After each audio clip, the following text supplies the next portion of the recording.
Hey! Tambala na! At eto na sila, ang nag-iisang masugid na tagahanga ni Nicole Yala.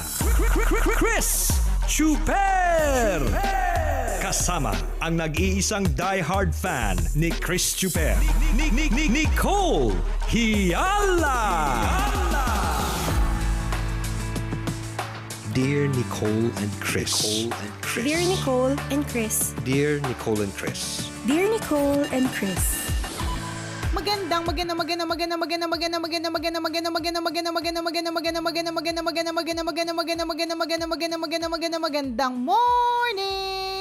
Luzon, Visayas at Mindanao, Metro and Mega Manila. Hi, partner! Hi partner! So kumusta naman ang Bora? Nung nakita ko yung huling post mo, partner, kamukha mo si J-Lo. Oo, Latina. Sinong J-Lo? J-Lo after the accident. J-Lo matapos ma-confine, mga ganun. Oo. Si J-Lo na nagko-COVID. Dahil sa diarrhea. Tuyot na tuyot, mga ganun. Oo. Si J-Lo na nagkaroon ng maraming problema. Si J-Lo na pagod, mga ganun. Oo. Si J-Lo na hinagard. Oo. Si J-Lo na pinasahan ng napakaraming trabaho. Ayun, yun yung itsura ko nung nasa Abora ako. Alam mo, partner, siguro talagang madami pa din talaga yung takot. Isa lang talaga ako sa mga confident. Isa lang talaga ako sa mga malalakas yung loob na, hindi lang sa malakas ang loob, kundi gusto kong tulungan ang ating tourism department. Yes. Naging ambassador. Oh. Hindi, pero totoo naman ha. In fact, alam mo ha, bago ko i-share yung parang naging experience ko sa Bora, meron ako nabasa na isang article na may mga ibang mga hotels and mga yung mga getaways na yung mga places, partner, na nag-o-offer sila ng murang halaga for staycation for a month or more. Wow. Kasi 'di ba halos lahat work from home. So parang yung isa nakita ko, nag-offer siya sa Zambales ito, partner, isang resort. Tapos ang in-offer niya is for a very low price, ganito yung accommodation for a month. So kung ikaw work from home ka, let's say single ka, work from home, independent ka, tapos gusto mo ng bagong anong tawag dito, bagong scenery, atmosphere, bagong ambience, a change of environment while you are working, kasi it doesn't matter naman dahil work from home ka eh. Yes, so pwede ka doon. Tapos affordable siya, parang kapresyo lang din yata ng nire-rent, parang kung magkano yung nire-rent niya per month dun sa tinitirhan. Saan ba yan? Parang Mapuntahan na nga. Oo, dito diba? nabasa ko din, parang dumaan din sa timeline ko yung ganyang klase ng offer. Sabi ko, napakaganda naman nito. Yes. Na totoo yun kasi kailangan talaga natin Kailangan buhayin natin ulit to stay sane, mga kaibigan. And part ito ng pagiging sane natin, 'di ba, na kahit paano makapag-travel and sa pupuntahan natin 'yon, not necessarily for leisure, pwede mo namang gawin yung work mo doon. Oo. Kasi nga magstay ka doon ng matagal-tagal, pwedeng 2 weeks to a month, mga ang ganun galing tipo. nga Kasi tama nga naman din, hindi ka naman required to report for work. Yes. So, kahit saan ka mag-work, basta ma-produce mo yung output mo, okay lang, 'di ba? So, correct. parang yun yung mga ways na ginagawa para makabalik yung tourism, kasi honestly, talagang mahirap. And for now habang hindi pa naro-roll out yung vaccine, hindi pa alam kung lahat magpapavaccine, yung mga mahabang usapin pa yan, ang gusto nating i-strengthen talaga is the local na tourism. Kasi international, medyo mahirap talaga yan kasi may quarantine period. Mabuti kung mayamang-mayamang ka, may pang-quarantine ka, go. Pero kung wala, wag ka na, mag-local ka na lang kasi hindi naman required na mag-quarantine. Well, ewan ko, depende siguro sa LGU, pero hindi required, parang ganun. So, yun yung yun yung maganda dyan. Correct. Yung ang Bora ba, meron ganun? Siguro sa umpisa, medyo hassle lang konti kasi kailangan mo mag-prepare ng mga documents na kailangan ng LGU. For example, kung gusto mo mag-stay ng Boracay, so kailangan mo mag-undergo ng certain protocol, certain process. Actually, pero pag nagawa mo naman yun, okay na. na. May lang talaga, partner, may risk. So, nag-produce ako actually ng video for that nung pumunta ako ng Bora last week. Pero hindi ko lang din sure, partner, kung applicable pa siya until now. Kasi syempre, nagbabago-bago eh. Kasi Yes, nung yes, pinost ko nga oo. yung TikTok video na yun, may nagsabi, kakabalita lang po sa news na hindi na need ang RT-PCR. So sabi ko, okay. So kaya nga sinabi ko parang as of today.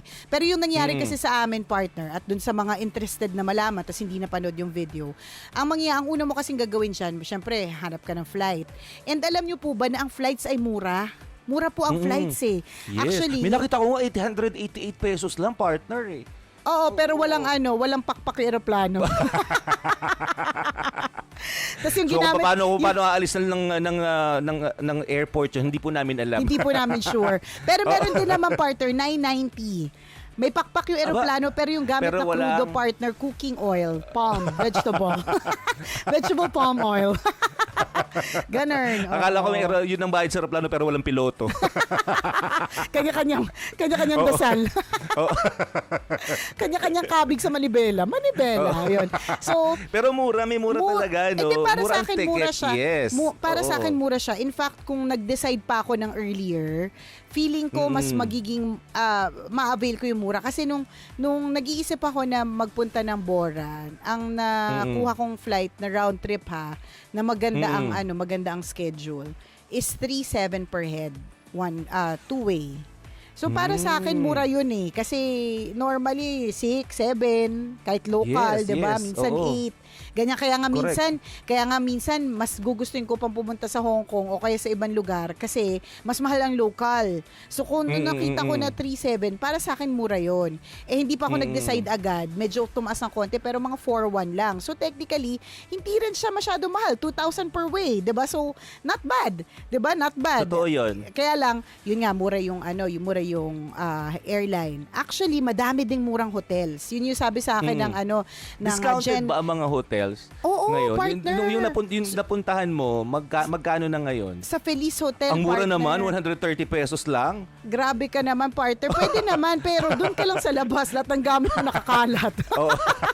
So, Doon ka sa yung lilim ng puno, sa tapat ng hotel. Oo, yun. Sana abot ang 130 pesos mo sa may puno ng hotel. Doon lang. Kung paano ka magsi-CR. Problema mo na yun. 130 pesos lang pinabayad mo 4 di ba? days. Oo. 4 days. Papahiramin ka naman nila ng panghukay ng buhangin. Doon mo ibaon. Truth. Pag na-CR ka. Actually, yun din ang sinabi nung general manager ng Feliz Hotel. Hello kay Sir June. Ayan, good morning. Ang hindi alam ng mga tao, mura din ang mga accommodation ngayon. Kasi syempre, subukan mo magtaas, 'di ba? Wala na nga masyado pupunta, taas-taas mo pa. So talagang nagbaba din sila. Kasi alam nga naman nila na na Tama. mahirap ang buhay, hindi ganun kadali ang travel, ganun. So, mura ang flight, mura ang accommodation. Ito na ang malupit dyan. Yung RT-PCR. Yun kasi ang hindi siya mura eh. Unless, for others, ang sabi daw nila, merong libre naman, like sa PGH or Red Cross. Pero hindi ko sure, partner. Hindi ko rin sure. Hindi ko na rin trinay kasi may bata kaming kailangan ipatest. Dalhin. So, ayoko. Oo. Oo. So, syempre, alam mo naman, partner, yung libreng tuli nga, ang haba ng pila, di ba? Libreng RT-PCR pa, edi sigurado ang haba-haba talaga nun. Kasi Oo, di ba, oo. anything na libre Malamang. dito sa Pilipinas, talaga namang pinipilahan ng husto. So, parang ayoko namang i-risk na pipila din kami na may kasamang bata. Okay, so, yun yung medyo binayaran namin, 3,200 per head. So, Okay. yun yung medyo nagpamahal actually. Ang nakakalurkay dito, partner, hindi ka na, ginawa mo na yung lahat, hindi ka pa sigurado. Unless Tama. dumating na yung result ng COVID test ng RT-PCR. Nakakalurkay dito, hindi pwedeng a week before para may time ka mag-prepare. Hindi. Dapat 2 days before. So, alam mo yun, 2 days before ang RT-PCR. So, pwedeng Tama. kaya nga up to the last minute, partner, hindi ako sure kung dapat ba ako mag-impake o hindi. Kasi baka babaya. So, di not ba? until lumabas talaga Not yung until, di ba? yung test kasi pag totoo yun mga kaibigan na minsan akala natin sigurado tayo eh. Nagpabuka ng hotel tapos nakapagpabuka na din ng transport mo, halimbawa ano man yan, kung saan man, land or boat or airplane. Minsan, pupunta na ako dyan, nag-positive ka doon sa result. Lahat to mababaliwala, lahat to lahat talaga back to zero. Hindi lang yun. Hindi lang yun, partner eh. Yung nakagastos ka na ng airline, nakagastos ka ng accommodation kasi kailangan mo Oo. bayaran beforehand lahat yan eh. 'Di ba? Yes. Nakagastos ka pa sa PCR. Pag nalaman RT-PCR, pag nalaman mo pang positive, maka-quarantine ka pa. Yun pa yung Tama. ano doon eh, Oo, parang kasi identified ka eh. Oo, identified ka eh. Kasi Totoo. yun, at whether asymptomatic or not, iko-quarantine ka, nakakalurkay dyan yung possibility ng, alam mo naman dito sa Pilipinas, yung chismis, o Oo. kaya yung, ano tawag doon, yung discrimination. Pero may Diba? nabasa din ako, partner, parang unlimited rebooking ba? Yun ba yung term nila ginamit nila? Parang parang posible din siya. Sa isang Pero airline that- yata, napanood na Oo, basa ko. pero Pero, ano- pag headline lang kasi wag tayong masyadong ano eh, parang unlimited rebooking kunyari. Tapos Oo, pero hindi mo dapat- binasa. Dapat a week before, i-advise mo kasi kung 7 days before na, saka mo lang sila in-advise para mag-rebook, hindi na nila i-allow. Eh hindi, So, yung problema diyan, partner, ang RT-PCR nga 2 days before. So wali din. Gets Paso mo? din. Paso Oo din. nga. Hindi wala namang awan ko sa flights wala naman yata tumatanggap ng book ng RT-PCR na more than 72 hours. Mm. So 72 hours lang talaga siya. Yun yung very tricky part talaga diyan eh. Kaya nga Oo nung nga. nung ginawa namin yun, Ay, wag sinabi na ko nga, sa bahay na nga lang ako, nalilito Kaya na tuloy. nga, actually, risk ko lang din Nag-decide na talaga. sa bahay na lang. Totoo. Hindi, pero totoo. Kaya nga yung mga iba, kahit gustong-gusto nila, sa bahay na lang tayo kasi i-risk, ang laki ng i-risk mo eh. Although hindi ganun kalakihan compared sa travels before kasi mas mababa nga than usual, di ba? Pero ang laki ng i-risk mo, bukod sa gastos, ang i-risk mo yung possibility na malaman mo, di ba? Kaya nga yung iba, madaming asymptomatic na gumaling na lang, di nila alam, di ba? Kasi di naman Oo. sila nag-test eh. Kasi nga what you don't know won't hurt you. Tama. Pero pag pagka- nagpa-test ka, Kapag nagpa-test ka, na asymptomatic ka na mo, wala kang nararamdaman, mukha kang hindi nakakahawa, ang taba-taba mo nga, Oo. sobrang mong healthy. 'Di ba? Yun. Kaya sabi ko na lang talaga, well, I really want to take this break. Sabi ko sa sarili ko, sabi ko sa asawa ko, parang mag-ano na lang tayo. Parang kung if it's meant to be, it's meant to be. Kung if it's meant to be also na malaman natin na, kunyari, positive, sabi ko, di it's meant to be, ganun talaga. Di siguro, kailangan nating malaman, di ba? Yung mga ganun. So parang, kaya ko siya pinush. Kaya alam mo, partner, yung pag-aabang ko dun sa result ng RT-PCR, talaga naman. may pati As in, Santo nung Rosario, no? Oo, Tapos, partner. Tapos lumalakad Ano ng ka palood ba? sa Baclaran Church, mga gano'n, na talagang, Lord, wag niyo pong hahayaan na mag-positive kami. Sayang po yung perang pinambok namin sa airplane at saka sa Oo. hotel. At saka kung Actually saan nga- mga pinagastusan namin. True. Actually nga, partner, nag-ano ko eh. Parang meron akong sinacrifice ng buong Lenten season. Sabi ko, Lord, mag-negative lang po kami. Ito po yung hindi ko gagawin. Yun talaga yung sinabi ko. Kaya, Diba? di ba yung mga- In-offer ka na agad na Oo, kapalit. may inalay na akong kapalit. So Oo. sabi ko nga sa'yo, partner, na nakita ko na yung pumasok sa Gmail, nakalagay yung parang result of ganun. Sabi ko sa'yo, nangihinig ako habang binubuksan ko. One email per person. So, isa-isa. Alam mo yun? So, ako muna. Sabi ko, shucks, negative. Si asawa ko, negative. Ganyan. Tapos, isa-isa. Hanggang sa dulo, 5 kami. Nakakaloka talaga. Pero alam mo, partner, kaya nung nag-negative, sabi namin, sige na, go. Pwede na isara yung maleta. Kasi the whole time, nakabukas lang yung maleta. Anytime, pwede ibalik yung mga gamit, di ba? Parang hindi rin kami bumibili ng lotion. Ako pa, partner, sobra ako mag-OOTD. Paghahandaan ko talaga yan. Hindi ko pinaghandaan. Kasi hindi ko Hindi ka sure pa handa ng eh. lugar na yun. Hindi ko yung pinaghandaan. Hindi ka pa handa sa mga sombrero mapagkalalapad. Hindi ko yun. Siguro, yung OOTD mo, ganap na ganap eh. Ang lapad ng sombrero. Parang galing ka na Inglaterra. Mga asyendera na paglaro sa mga anak sa sand. Nakakatawa talaga yung tsura yun. Sabi nga na raketero, wow, hasyenderang datingan ha. Ayaw mainitan. Hindi, kung meron man akong pinagandaan, partner, yung nag-iisang sombrero na yon. Kasi alam mo kung ba, una mura lang yon. Huwag magpalin lang. Murang-mura lang yon. Yun lang yung katangi-tangi kong binili sa SM. Hindi, when I say that I prepare, partner, I really prepare from head to toe. Ako nag-prepare lang ako sa head, okay? Hindi hanggang toes. Oo. Hindi mo- Kasi pag prepared po si Nicole yan, dala niya po yung buong cottage. Yung payong po ng Starbucks dala-dala niya papuntang Boracay. Ganun, Oo, ganun siya pag ganun. nag-prepare. Ganun ako mag-prepare, partner. Per day, iba-iba yung color ng shades ko. Per day, iba yung tsinelas ko. Kaya lagi kami nagpapa-extra baggage kasi ganun ako mag-prepare. Kaya when I said na hindi ako prepared, talaga hindi ako prepared. Yung sombrero lang talaga kasi naaliw ako sa kanya, sobra niyan laki. Alam mo yung parang, wow, ang laki nito. Parang Parang hindi ako hirap-hirap naman na yan, dali. Paano mo nagpagkasya sa maleta? Pwede ka namang bumili ng ganung sombrero sa Boracay. Walang ganun kalaki, sorry. Walang ganun kalaki. Wala. Mas maliliit doon. Buti kaya nga nung nandun ako parte, humahawi ako sa mga taong iilan lamang. Sabi ko, ay, perfect buy. Best buy ever. Hindi nga ako nagkasya sa elevator, partner. Nagbukas ulit yung elevator nung dumaan ako kasi humawi yung sombrero. So, alam mo yun, yung ganong klase mga eksena yung pagdadaanan, pag-travel. Kaya medyo hindi lahat talaga ay okay pa rin with it. Tapos kaya alam mo partner, sobrang na-appreciate ko yung Bora. Okay talaga siya for tourists now kasi hindi masyadong maraming tao. Pero unfortunately, hindi siya okay for locals. Lalo-lalo na yung mga locals na nag-offer ng mga kung anik-anik na activities. Hindi talaga okay sa kanila yung ganitong klase ng setup. Kasi partner, wala masyadong foreigner. Mga Pilipino, mag-picture lang, wala nang pake, di ba? Kahit hindi naman talaga mag-activity, ang mahalaga, picture. Di ba? Yung mahalaga mag-picture, correct. yun yung mahalaga. So wala ding mahihita masyado sa mga Pilipino. Di ba? Hindi masyadong mag-activity, yung mga gano'n.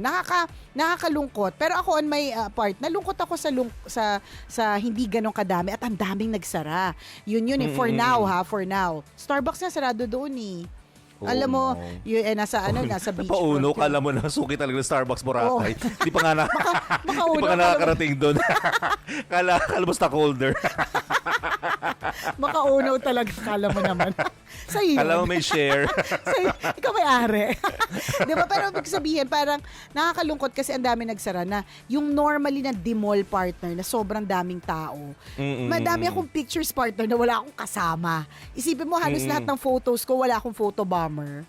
Ang photo bomber ko, tama. the sky, the clouds, and the sun. Yun ang Ganun siya kaganda. yun yung good side. Walang tama yun. Ikaw lang solong-solo mo yung dagat, solong-solo mo yung shore. Pero kami, nagplano din kami ng mga tropa namin kaya lang di namin itinuloy kasi nga maliba doon sa yung madami nga ayusin o kung ano man. Mas enjoy kasi namin yung nightlife. Nung may friend kaming nauna Yun. diyan, tinanong namin, sabi namin, buhay ba yung Boracay sa gabi?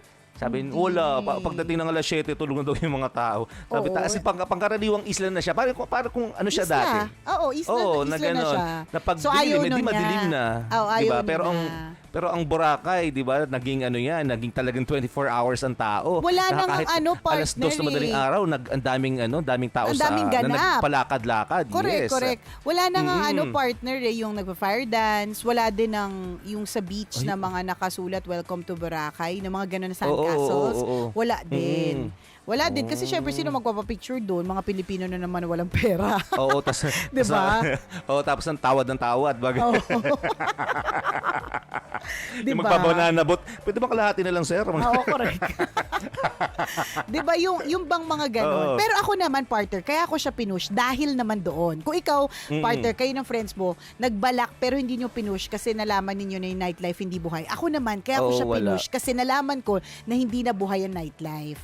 Kasi hindi ako bumabalik dati sa Bora. Nasabi ko na to ilang beses eh. Hindi ako bumabalik sa Bora at lagi kong pinipili yung Bohol. Noon ko pa nasasabi to sa Tambalan. Because mas laid back at mas isla feels yung Bohol kasi hindi pa ganun ka party. Unlike sa Bora, sobrang party. Hindi na kasi ako, I'm not that type of girl. Hindi na tita na partner, ayoko na ng gusto mo ng katahimikan yan. Oo, Gusto inaano ko na, ginajudge ko na yung masyadong, correct, gusto ko na ginajudge ko na yung mga taong masyadong skimpy ang bikini. Nakakatawa nga, may isang lumakad sa harapan ko. Talagang, kitang-kita na talaga yung pisngi ng Pepe, partner. Sabi talaga nung mga nakatambay sa labas, parang, bawal po ba mag-shorts? Kasi si ating talaga, mga ganon. So, nagugulat na ako sa mga ganon. Kung dati, hindi 'di ba? So, kaya ako pinushibora. At kaya talaga naman kami mag-asawa, talagang ina-enjoy namin siya ng husto. Kasi nga, hindi na kami party people. Pero for party that's people, good, that's good. hindi masyado. Oo. Totoo yun. Kanya-kanya. Kami, ang hinahanap talaga namin, kasi the last time na nagbora kami, siguro 15 minutes lang kami naligo sa dagat, the rest puro party. kapag gabi kasi uuwi kami alas 4 na madaling araw, gigising kami alauna ng tanghali. Tapos syempre kakain tas idlip ulit, mga ganun, tas gabi na naman. Walang ligo talaga sa dagat. So, ganun yung ano namin, yung intention, parang ganun. So depende sa intention mo, Kabish. Kung gusto mo ay nature trip, 'di ba? So perfect itong time na to para sa iyo kasi talagang walang tao, dagat at kalikasan lang yung makikita mo. Pero kung Correct. intention mo naman o ang purpose mo naman ay mag-enjoy, mag-party o kung ano man, Feeling ko hindi pa. Hindi pa this is eh. not the perfect time. Oo, So, kasi ano pa may strict pa din talaga sila. Tsaka yung face mask, face shield, yun, in-implement pa din nila talaga. Ang mahirap pa pala, last na ikukwento ko, partner, yung QR code. May QR code pa pala. Parang after mong makuha yung negative RT-PCR, ipapasa mo lahat ng documents mo para makakuha ka ng QR code. Yung QR code, yun yung parang code, yung QR code mo. Sarili code mong name QR Shider code. mo pag nandun ka na, no? Yeah, parang ganun. Mm. So, bine-verify pa yung Aklan team. Kasi may mga ibang mga Pilipino daw partner deny ang RT-PCR. Kaya sobrang parang bine-verify pa. So, hihintay mo pa pala yung verification na yun. Tapos bago ka makarating ng Island of Boracay partner, 5 times ipa-flash yung QR code mo sa kung kani-kanino na mga counter. So, ang nahagard lang ako doon partner, may face mask ako, may face shield ako. Hindi ko naririnig yung mga instruction Nag-helmet nila. ka pa nga. Nakita ko pa nga, nag-helmet ka pa. Para Helmet diving sure naman na, yun. oo. Ay, mali. Helmet diving ba? Ay, under the sea na pala yun. Nakala ko, during, while traveling, suot mo. Diba? Ay, pero ibig sabihin, partner, nakakahagard kasi naka-face mask tsaka face shield. Tapos may karga kang bata, tapos mainit. Tapos mapa-QR code, tapos isa-isa QR code, papakita mo pa isa-isa ID, tapos isa-isa temperature, mga ganun. Yun yung mga ganun mga pagdadaanan na proseso. Tama. In other words, mahigpit. Tama naman yung tama ganung, lang naman dapat. yung ganung proseso. So, ikaw, Kabisyo, after namin pag-usapan ito, nasa sayo naman yan. Kung pwede ka mag-travel, pwede yun, allowed Pwede. yun. Pero kailangan mong, you have to follow certain protocol. Yes. So, hindi ka pwedeng hindi punta talaga lang ng mawawala punta. yun. Yes. Correct. Hindi ka tulad dati na pwede ka na lang basta may pera, pwede ka pumunta. Hindi. Ngayon, ang dami ng mga Tama. considerations. Ganun. yes. Oh, yun lamang. Oh, so ingat po kayo kung meron po kayong gustong puntahan na lugar. So alamin po ang lahat ng requirements para hindi naman po sayang yung pagpunta po doon. And then when you Tama. finally get there, make the most out of it kasi pinaghirapan mo yung makarating doon. Ito yung literal na pinaghirapan mo talaga na bago makarating doon. Correct. Oh, ingat-ingat po tayo mga kabisyo dahil the virus is still around. Maraming salamat sa pagtutok sa amin ngayong oras na ito. Mamayang alas 9, isa na namang kwento mula sa ating... Baywagang Burnay ang ating mapapakinggan kaya't inyong pakaantabayanan. Muli ako po si Nicole Yala At ako naman si Cambio ng Chris Chuper. na nagpapaalala, una magdasal ka para mabuhay ka. Pangalawa, mag-face mask ka para mabuhay naman ng iba. Yon. Always your number one. SM Radio Station. Love Radio.